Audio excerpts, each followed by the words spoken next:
Hi and welcome to another position of the week. My name is Aagaard. I'm a grandmaster and I'm a coach for killchesstraining.com, which is a great resource for anyone who wants to improve their chess. We have students from 1200 to 2600, 2700 if you include one of my own students, Grandmaster Sam Shankland, who is another of the owners of the academy. The position I am showing you today is between a good friend of mine, Aryan Tari from Norway, and the #1 Hungarian player, Rapport.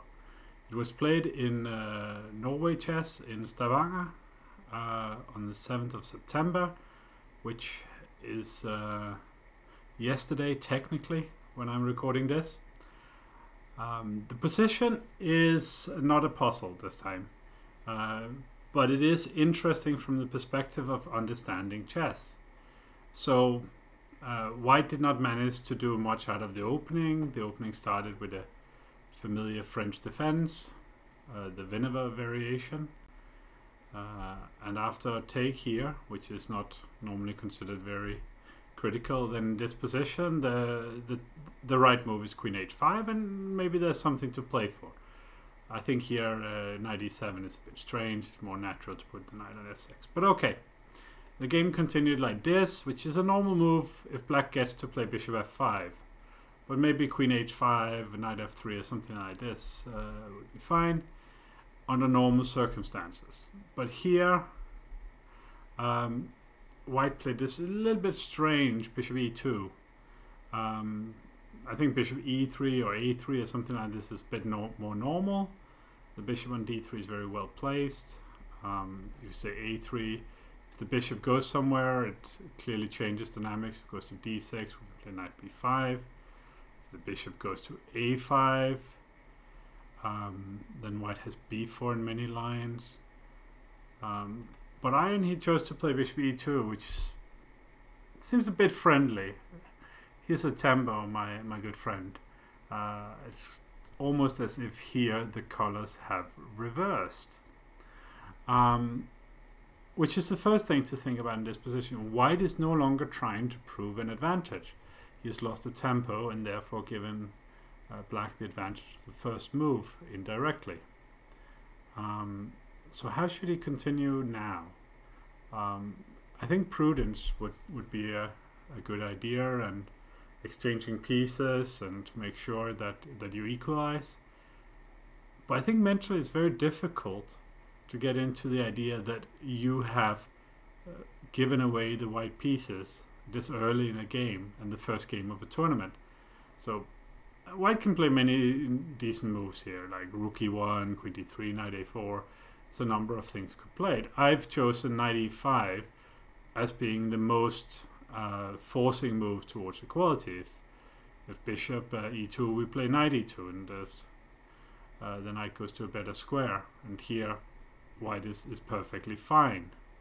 And if bishop takes c3, then White could take back on c3, but I don't like it very much. I like bishop takes h5, and there's some point here. If knight e5, we take the bishops, and then with two bishops, and especially having the good bishop, the light squared bishop, White is certainly not worse.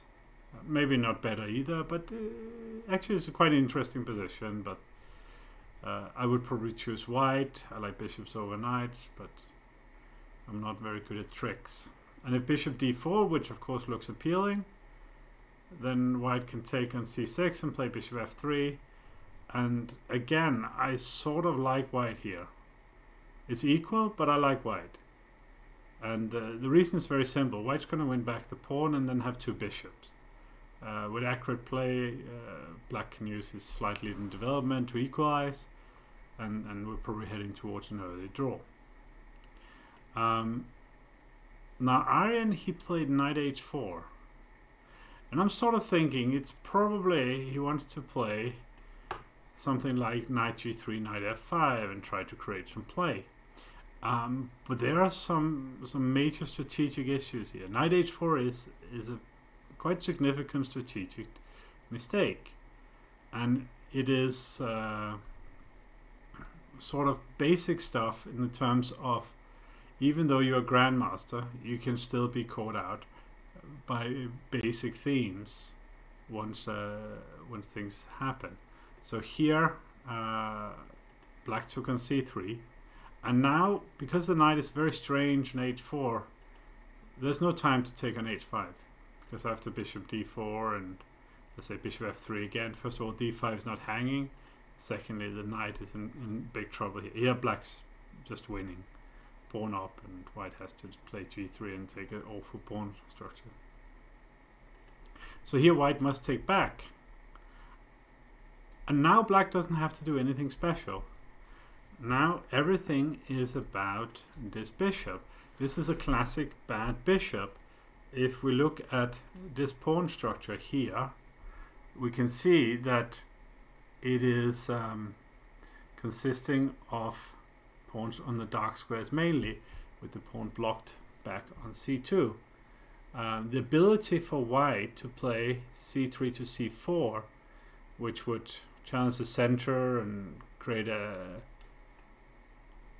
fluid pawn structure and make the bishop probably a strong piece one day on b2, all relies on tempos. At this point black played rook e8, and now there is no time for c4, as knight g6 would win the game immediately. The queen has to go somewhere. If queen g4, then queen c8 is very strong. Again, no time for c4. Black will be in time to play knight a5, knight c4, and we'll see this also in the game. Queen f3 was played, and here probably already knight a5 is good, but queen d7 was fine as well.